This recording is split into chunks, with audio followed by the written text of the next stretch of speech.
Maybe you've noticed it. You can watch a K-drama for 16 episodes, and somehow, the smallest moment is the one you remember. Not the big confession, not the dramatic plot twist.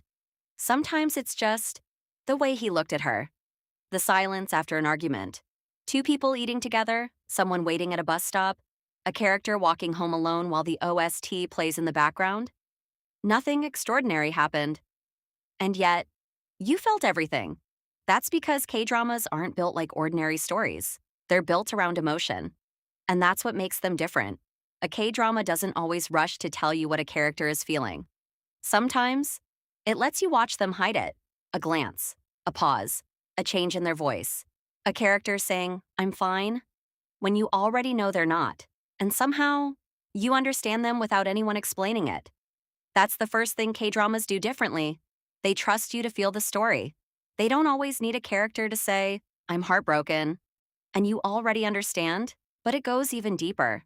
K-dramas don't just make you care about what happens, they make you care about who it happens to. That's why you can spend 16 episodes watching someone grow, fall in love, make mistakes, lose someone, find themselves, and by the end, you don't feel like you watched a character.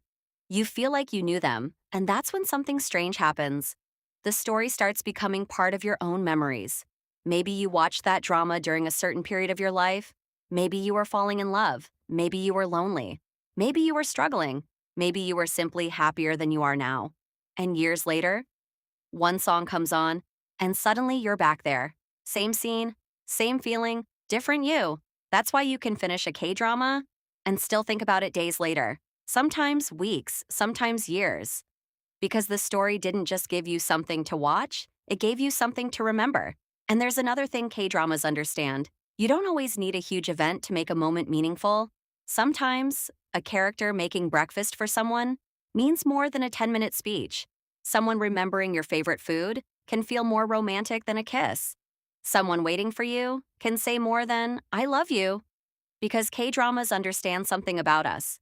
We don't remember every word. We remember how someone made us feel. And maybe that's why, when a K-drama is really good, you don't want it to end. Not because you need to know what happens next, but because you don't want to leave the world you've been living in. The characters have become familiar. The places feel familiar. The OST feels familiar, and for a little while, that fictional world became somewhere you belonged.